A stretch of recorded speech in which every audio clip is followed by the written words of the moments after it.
Do you remember 2016? It was a wild year, but for tech enthusiasts. One story dominated the headlines, a story of ambition, innovation, and ultimately, a spectacular downfall. I'm talking about the Samsung Galaxy Note 7, the phone that was supposed to be the iPhone killer but ended up being recalled twice and banned from airplanes. Let's rewind the clock and uncover the full story of this infamous device. In August 2016, Samsung was on top of the world. Their Galaxy S7 and S7 Edge were critical and commercial successes. They were pulling ahead in the smartphone race, and the Note 7 was meant to be their victory lap. It was designed to be the ultimate smartphone, a device so advanced that it would leave Apple's upcoming iPhone 7 in the dust. And on paper, it was exactly that. The Note 7 was a beautiful piece of hardware. It featured a stunning curved OLED display, an iris scanner for security which felt like something straight out of a spy movie, and it was the first Note device to be worked. The S Pen stylus was more precise than ever, and the design was refined, symmetrical, and felt incredible to hold. When it launched, the reviews were glowing. Critics called it the best smartphone ever made. Pre-orders went through the roof. It seemed like Samsung had an undeniable hit on their hands. But then, just a couple of weeks after the official launch, the first reports started to trickle in. A user in China posted photos of a charred Note 7. Then another report from South Korea. Soon, social media was flooded with images of burnt, melted devices. The stories were alarming. A man's Jeep caught fire. A hotel room was damaged. A 6-year-old boy was injured. Something was seriously wrong. What was causing these phones to spontaneously combust? The initial culprit was identified as the battery. Samsung, in its race to beat the iPhone 7 to market, had pushed its battery suppliers to create a thinner, more powerful battery to fit the Note 7 SA slim design. This aggressive design decision left very little room for error. The initial investigation pointed to a flaw in batteries from one of their main suppliers. The battery casings were slightly too small, causing the internal components to get pinched, short circuit, and overheat, leading to a thermal runaway. A fancy term for catching fire. On September 2nd, just 19 days after the launch, Samsung made a massive decision. A global recall of all 2.5 million Note 7 units that had been shipped. It was an unprecedented move for a product this big. They promised to replace every single device with a new, safe unit. These new phones would have a green battery icon to distinguish them from the faulty first batch. It was a logistical nightmare and a huge financial hit, but it seemed like the right thing to do to protect their customers and their brand. For a moment, it looked like Samsung might have contained the crisis, but the story doesn't end there. The safe replacement phones started shipping out, and then the unthinkable happened. A replacement Note 7, one with the green battery icon, caught fire on a Southwest Airlines flight before it even took off. The plane had to be evacuated. More reports of replacement devices overheating and burning up started to surface. The problem wasn't solved. In fact, it was worse. The public's trust was shattered. If the safe phones weren't safe, what was?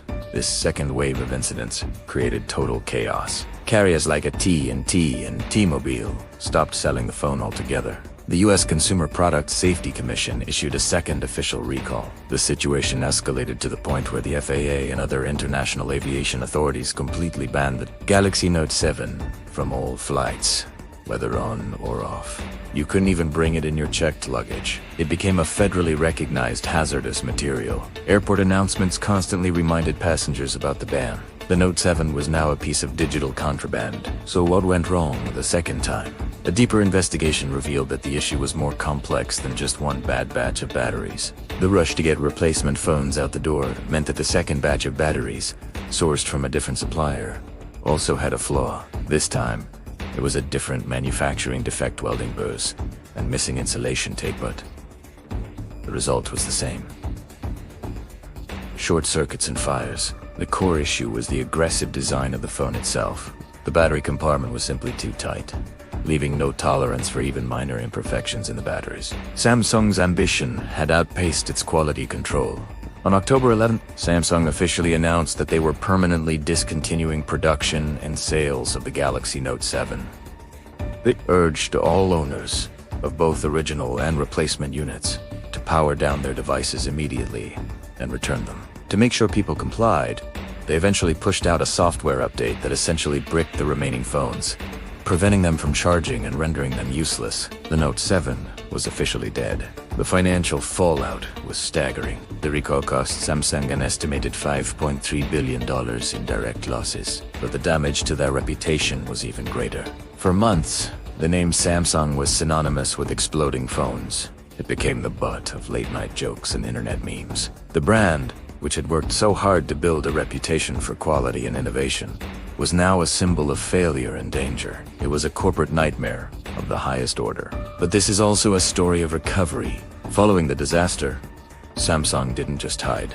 They embarked on a massive campaign to regain public trust. They implemented a new, rigorous 8-point battery safety check, a process that went far beyond industry standards. They were transparent about what went wrong, publishing a detailed report of their investigation, and they put all their energy into their next flagship, the Galaxy S8. When the Galaxy S8 launched in 2017, it was a make-or-break moment. And Samsung delivered. The S8 was a stunning phone with its new infinity display, and it was a huge success. It showed the world that Samsung had learned from its mistakes and was still capable of creating incredible, and more importantly, safe products. They even brought back the Note line with the Note 8, which also sold incredibly well, proving the brand wasn't dead. Today, the Galaxy Note 7 serves as a powerful case study in the tech industry about the dangers of rushing a product to market and the importance of rigorous quality control. It's a reminder that even the biggest giants can fall, and fall hard. But it's also a story of a remarkable comeback, demonstrating how a company can navigate a crisis, learn from its failures, and ultimately emerge stronger. It's a fascinating chapter in smartphone history, a tale of a brilliant device that flew too close to the sun. What do you remember about the Note 7 saga? Were you someone who had won? Let me know your stories in the comments below. Thanks for watching, and if you enjoyed this deep dive, don't forget to like this video and subscribe for more tech stories. See you in the next one. The batteries from Samsung SDI had a design flaw. The positive and negative electrodes inside the battery were too close together. In the upper right corner of the battery, there wasn't enough insulation between them. When the battery expanded slightly during normal use, which batteries do as they heat up, the electrodes could touch. This created a short circuit, which generated heat, which caused the battery to catch fire or explode. This flaw wasn't obvious.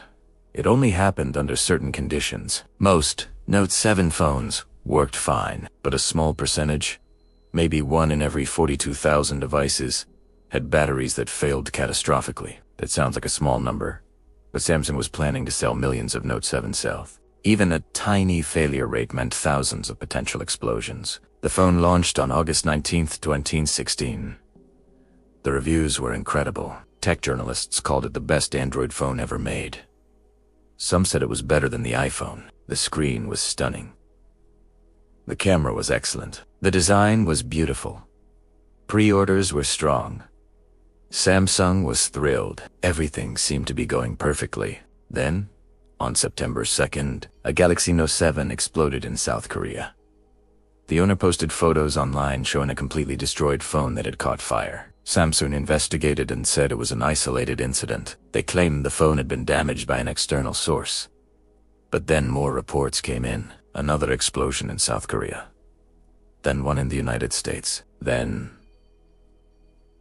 Australia. Within a week, there were dozens of reports of Note 7 phones catching fire. Samsung initially tried to downplay the situation. They said the problems affected a very small number of devices. They suggested some reports might be fake or exaggerated, but the reports kept coming. And some of them were serious. A 6-year-old boy in Brooklyn was watching videos on his family's new Note 7 when it exploded in his hands. Luckily, he wasn't seriously injured, but it was terrifying. His family immediately contacted the media. In Florida, a man's Note 7 exploded in his pocket while he was sleeping. He woke up to his bedroom filled with smoke and his leg covered in burns. He had to be hospitalized with 2nd and 3rd degree burns. The phone had literally melted through his pants and burned his skin. A Note 7 exploded inside a Jeep in Florida, completely destroying the vehicle. The owner had left the phone in his car while it was charging. He came back to find his Jeep engulfed in flames. Another phone caught fire in a hotel room in Australia, causing smoke damage and triggering fire alarms. These weren't just minor malfunctions. These were serious safety hazards. People were getting hurt, property was being damaged, and the incidents were getting media attention. Videos of exploding Note 7 South went viral. News outlets ran stories with dramatic headlines about Samsung's exploding phones. The situation was spiraling out of control. On September 2nd, Samsung finally admitted there was a problem. They announced a voluntary recall. They told customers to stop using their Note 7 South and return them for a replacement. This was a massive decision. The phone had only been on sale for 2 weeks. Millions of devices had already been sold. A recall of this scale would cost hundreds of millions of dollars. But Samsung didn't have a choice. The phones were dangerous. The recall should have solved the problem. Samsung would collect the defective phones and give customers new ones with safe batteries. Except that's not what happened. Because Samsung made a critical mistake. They rushed the replacement program without fully understanding what was wrong. Samsung had identified that the batteries from Samsung SDI were defective, so they decided to use batteries only from their second supplier ATL for the replacement phones. They assumed those batteries were safe. They did some testing, but not enough. They were under enormous pressure to get replacement phones out quickly. Customers were angry. Carriers were demanding action. The longer the recall took, the worse the damage to Samsung's reputation. So they pushed ahead with replacements. The replacement program launched in mid-September. Customers could exchange their old Note 7 for a new one with a supposedly safe battery. Samsung assured everyone the problem was fixed. They said the replacement phones were thoroughly tested and completely safe. People started getting their replacements, and for a couple of weeks, everything seemed okay. Samsung executives probably thought the crisis was over. They'd acknowledged the problem, recalled the defective phones, and provided safe replacements. Crisis averted, except it wasn't. Because on October 5th, a replacement Galaxy Note 7 caught fire. A man in Kentucky had received his replacement phone less than a week earlier. He woke up at 4 a.m. to find his bedroom filled with smoke. His brand new, supposedly safe Note 7 was on fire. He posted photos showing the completely destroyed phone and his smoke-damaged bedroom. The phone was from the replacement batch. It had the green battery indicator that Samsung used to show it was a safe device. But it had still exploded. This was a nightmare scenario for Samsung. The replacement phones were supposed to be safe. That's what Samsung had promised. That's why people had trusted them and kept their Note 7 South instead of switching to a competitor. Now, the replacement phones were also exploding. Samsung's credibility was completely destroyed. More reports of replacement phones catching fire started coming in. One exploded on a Southwest Airlines flight before takeoff. The plane had to be evacuated. Another replacement Note 7 caught fire in a teenager's bedroom in Minnesota, filling the house with toxic smoke. The family had to evacuate and call the fire department. The situation became absurd. Airlines started making announcements before every flight. Flight attendants would say something like, "If you have a Samsung Galaxy Note 7, do not turn it on, do not charge it, and do not put it in your checked baggage." The FAA issued an official ban. Note 7 South were not allowed on any flight in the United States. International aviation authorities followed suit. Australia, India, Singapore, the EU, all banned Note 7 South from planes. It was unprecedented. No consumer product had ever been banned from aircraft like this. The U.S. Consumer Product Safety Commission stepped in. They issued an official recall, telling all Note 7 owners to immediately stop using their devices and return them. The phones were declared a serious fire hazard. On top of the PR disaster, Samsung was now facing immense regulatory pressure. Then, on October 10th, Samsung made an announcement that shocked everyone. They were discontinuing the Galaxy Note 7 entirely. Not just recalling it, killing the product. They would permanently stop making, selling, and supporting the Note 7. Customers would get full refunds or could switch to a different Samsung phone. It was a complete and total surrender. This decision cost Samsung an absolute fortune. The total cost of the Note 7 disaster was estimated at over $5 billion. That covers the recalls, destroying millions of phones, lost sales, and the nosedive their stock price took. But the financial cost wasn't even the worst part. The damage to their reputation was catastrophic. Samsung had spent years building a name for quality and innovation. The Galaxy brand was supposed to be the premium Android that could go toe-to-toe with the iPhone. Now, Samsung was the company that made exploding phones. Late-night comedians had a field day. Saturday Night Live did a sketch. The internet was flooded with memes showing Note 7 South as grenades or bombs. People started calling them the Samsung Galaxy Note Bomb. And the timing, it couldn't have been worse. Apple had just released the iPhone 7 Wheat to Note 7 disaster dominating headlines. Many people who might have considered a Samsung just decided to play it safe and buy an iPhone instead. Samsung's biggest rival benefited directly from their crisis. So what actually went wrong with the replacement batteries? After the crisis, Samsung launched a massive investigation. They hired independent labs, examined thousands of phones, and reviewed their entire design and manufacturing process. The results were frankly embarrassing. It turned out both battery suppliers had problems, but different ones.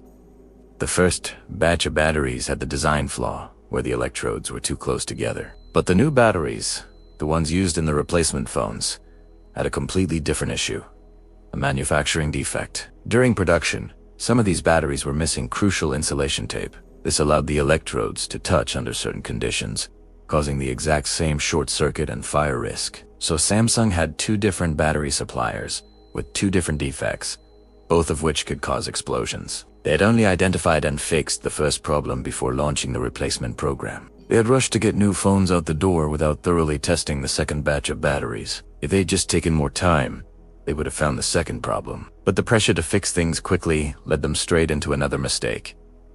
There was also a broader design issue at play. The Note 7's internal design was incredibly tight, leaving almost no room for battery expansion. Lithium-ion batteries naturally swell a tiny bit as they heat up during use. Most phones are designed with a little extra space to accommodate this. The Note 7 was so packed that there was almost no room for the battery to expand safely. This put extra stress on the battery and made it even more likely for the electrodes to touch. Samsung had sacrificed a safety margin for a thinner, sleeker design. This is a perfect example of what happens when companies prioritize aesthetics and being first to market over engineering and safety. Samsung wanted the thinnest, most beautiful phone possible, and they wanted it out before the iPhone 7. These priorities led them to cut corners and skip thorough testing. The result was a complete disaster. After discontinuing the Note 7, Samsung faced a critical question. How do you recover from this? How do you rebuild trust after your product literally exploded in people's hands? How do you convince customers to ever buy from you again? Many companies wouldn't have survived a crisis this severe. But Samsung did, and the way they handled the recovery is a masterclass in crisis management. First, Samsung took full responsibility. After their investigation was complete, they held press conferences where executives bowed and apologized. In Korean business culture, the bow is incredibly significant. It's a public acknowledgement of failure and shame. Samsung's mobile division president, DJ Ko, personally apologized to customers, partners, and employees. He didn't make excuses or blame suppliers. He accepted full responsibility. Second, Samsung was completely transparent about what went wrong. They published detailed reports explaining the battery defects, complete with diagrams and technical explanations. They even brought in independent experts to verify their findings. This transparency was crucial. People needed to understand what happened and why, and they needed to trust that Samsung truly understood the problem so they could prevent it from ever happening again. Third, Samsung made concrete changes to prevent future problems. They created an 8-point battery safety check. Every single battery used in Samsung phones would now go through extensive testing, including visual inspection, X-rays, charge and discharge tests, accelerated usage tests, and more. They built new testing facilities and hired more quality control staff. They extended testing timelines, even if it meant delaying product launches. They also redesigned their internal product development process. They created more space between the battery and the phone's housing, added more temperature sensors, and implemented more conservative charging algorithms to reduce stress on the batteries.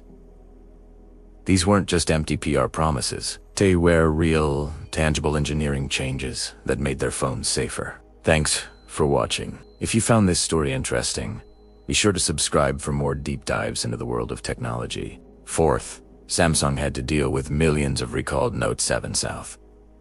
They couldn't just throw them away. That would be environmentally disastrous and wasteful. So they developed a program to safely disassemble the phones and recover valuable materials. The screens, cameras, and other components were tested and reused in other products. The batteries were safely disposed of or recycled. The metals were recovered. Samsung turned an environmental nightmare into a demonstration of responsible corporate behavior. Fifth, and this is crucial, Samsung quickly launched new products that worked. In early 2017, just a few months after the Note 7 disaster, Samsung released the Galaxy S8. This phone was stunning. It had a nearly edge-to-edge display that looked futuristic. The camera was excellent. The performance was fast. And most importantly, it didn't explode. The S8 was extensively tested. Every unit went through the new 8-point battery check. Samsung was taking no chances. The S8 launch was Samsung's chance to prove they'd learned from their mistakes. And it worked. The reviews were excellent. Customers bought the phone. There were no battery problems. People started to trust Samsung again. The S8 became one of the best-selling Android phones of 2017. In 2018, Samsung took another risk. They brought back the Note brand. The Galaxy Note 8 launched with extensive marketing, emphasizing safety and reliability. Samsung knew people would be skeptical. The Note name was associated with exploding phones, but they believed the brand was worth saving. The Note line had loyal fans who loved the large screen and stylus. If Samsung could deliver a safe, excellent Note phone, they could win those customers back. The Note 8 strategy worked. The phone was reliable and well-reviewed. No explosions. No major problems. Samsung gradually rebuilt the Note brand. The Note 9 and Note 10 that followed were successful. By 2020, the Note 7 disaster felt like ancient history to most consumers. Samsung had successfully recovered, but the recovery wasn't just about new products. Samsung also invested heavily in marketing and brand rebuilding. They sponsored major events. They partnered with celebrities and influencers. They ran ad campaigns emphasizing innovation and quality. They wanted to shift the conversation away from exploding phones and back to Samsung as a technology leader. They also leaned into other product categories. Samsung makes TVs, appliances, and other electronics. They cross-promoted. If you bought a Samsung TV, they offered deals on Samsung phones. If you had a Samsung phone, you got discounts on other Samsung products. They built an ecosystem similar to Apple's, where owning multiple Samsung products created a better experience. This diversification helped, because even people who were nervous about Samsung phones might still buy their TVs or refrigerators. Samsung's recovery was also helped by their position in the market. They're not just a phone company. Samsung Electronics is part of Samsung Group, a massive South Korean conglomerate that makes everything from chips to semiconductors to life insurance. The mobile division is important, but it's not the entire company. Samsung had the financial resources to absorb a $5 billion loss and keep going. A smaller company would have been destroyed. Samsung could afford to invest in recovery. There's also the reality of the smartphone market. By 2016, most people were locked into either iOS or Android. iPhone users were going to stick with iPhones. Android users needed an Android phone. And in the Android market, Samsung was by far the biggest and most trusted brand. Yes, there were alternatives, like LG, HTC, and Google's Pixel phones. But Samsung had the best reputation, the widest product line, and the strongest carrier relationships. Even with the Note 7 disaster, many Android users concluded that Samsung was still their best option. Samsung also benefited from short consumer memory. The Note 7 crisis was huge news in late 2016. But by mid-2017, it was fading from headlines. By 2018, most people had moved on. The internet outrage cycle moves fast. Samsung just had to survive the immediate crisis and wait for public attention to shift to other things. Which it did. Let's talk about some of these specific business strategies Samsung used during recovery because they're fascinating. One clever move was how they handled existing Note 7 customers. These were people who'd bought a Note 7 and then had to return it. They were the most affected and most angry customers. Samsung gave them generous offers. They could get a full refund, obviously. But Samsung also offered big discounts if they wanted to switch to a different Samsung phone. They offered loyalty credits for future purchases. They sent apology gifts. This was smart because these customers were at the highest risk of switching to competitors. If someone returned their exploding Note 7 and bought an iPhone instead, Samsung lost that customer potentially forever. But if Samsung could convince them to get a Galaxy S7 or wait for the S8, they kept the customer in the Samsung ecosystem. The generous offers worked. Many Note 7 customers stayed with Samsung. Samsung also worked closely with carriers. In the United States and many other countries, most people buy phones through their cellular carrier, not directly from the manufacturer. Carriers like Verizon, AT&T, and T-Mobile have enormous influence over what phones people buy. Samsung needed to maintain good relationships with these carriers, so they offered carriers generous terms for handling the Note 7 recall. They absorbed costs. They provided extra marketing support. They made sure carriers didn't lose money from the fiasco. This kept carriers supportive of Samsung and willing to promote future Samsung phones. Remember, 2016. It was a time of big phones and even bigger ambitions. Samsung was at the top of its game, ready to launch its latest flagship, the Galaxy Note 7. It was supposed to be the ultimate smartphone, a direct competitor to Apple's upcoming iPhone 7. It had a sleek design, a stunning curved screen, an iris scanner, and a water-resistant body. The hype was real. Pre-orders went through the roof, and early reviews were glowing. Samsung was poised for a massive victory. But then, something started to go wrong. Betty, run. Reports began trickling in.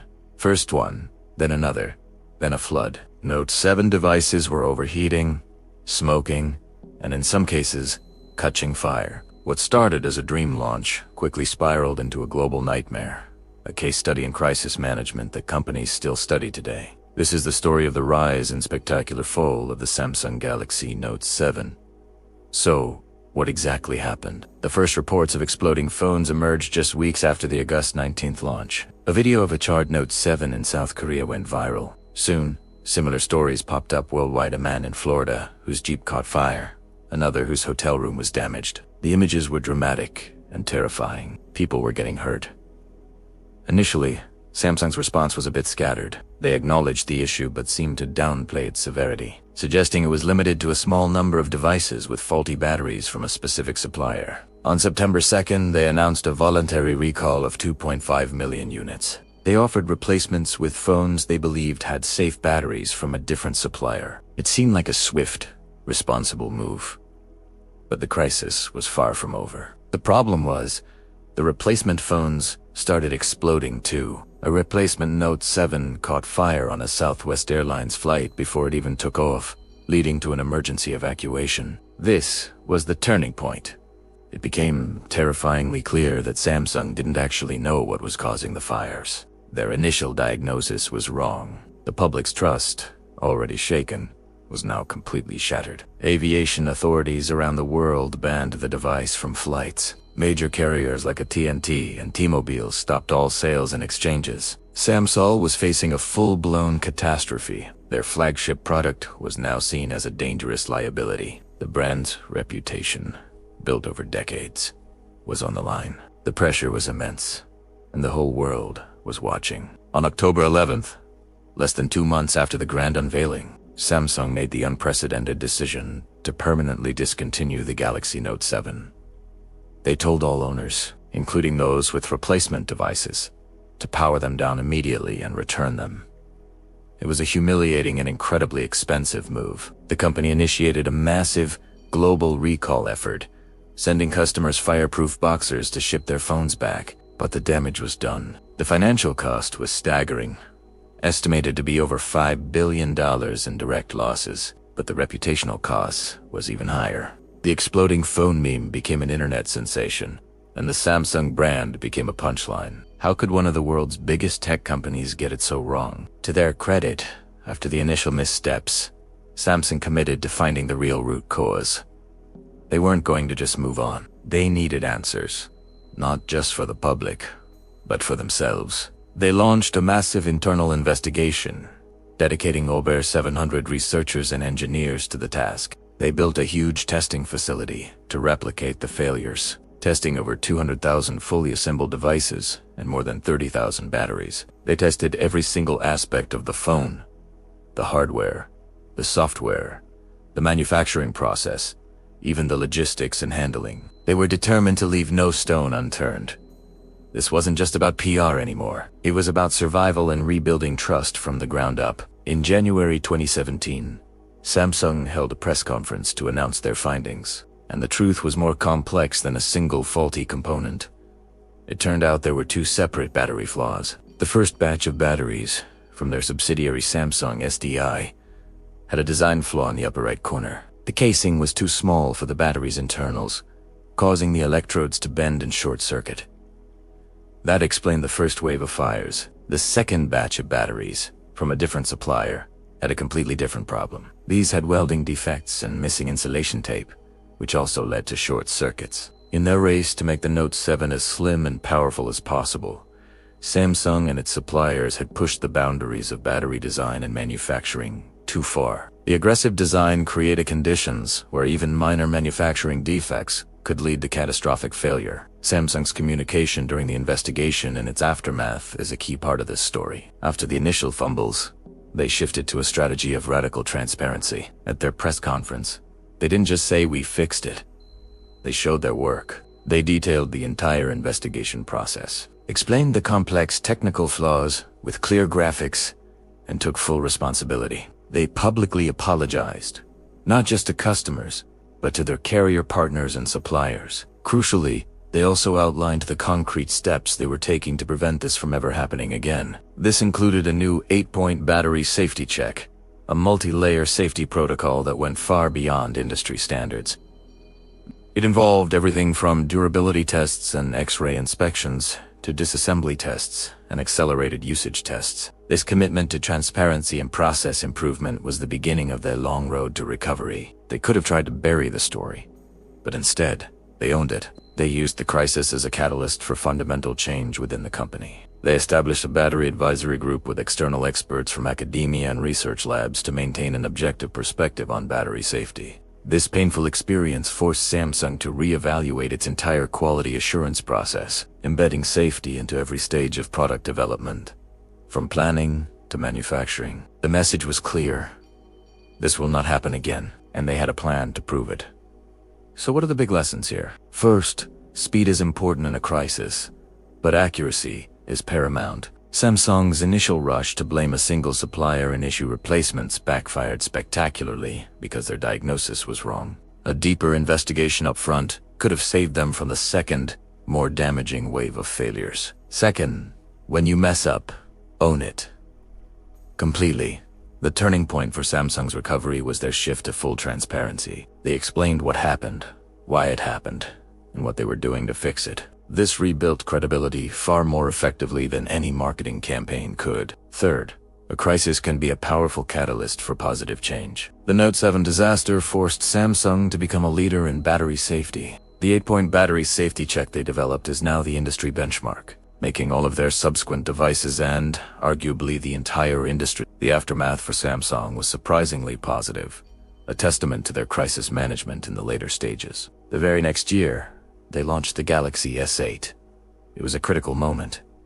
Would consumers trust them again? The S8 was a fantastic phone, and importantly, its batteries didn't explode. Samsung explicitly promoted their new safety checks in their marketing. Sales were strong. They followed up with the Note 8, which also sold well, signaling that the Note brand itself had survived. Consumers, it turned out, have a shorter memory than we think, especially when a company demonstrates genuine remorse and tangible improvement. Samsung not only survived the worst crisis in its history, but it emerged with a stronger commitment to quality and safety. The ghosts of the Note 7 will forever be a part of their story, but it's a story of failure, accountability, and ultimately, redemption. Thank you so much for watching this deep dive into the Samsung Note 7 crisis. It's a fascinating case study with lessons that go far beyond the tech world. If you found this interesting, please hit that like button and consider subscribing for more stories like this. Let me know in the comments what you remember about this event or what other business case studies you'd like to see covered. Thanks again, and I'll see you in the next video. The tech world is littered with the ghosts of giants that stumbled. We saw it with Samsung's Galaxy Note 7, a crisis that should have been fatal but turned into a lesson in corporate resilience. But as we study Samsung's recovery, a new question emerges. Which giant is walking a similar tightrope today? The answer may lie with a company that recently bet its entire future on a single, audacious vision.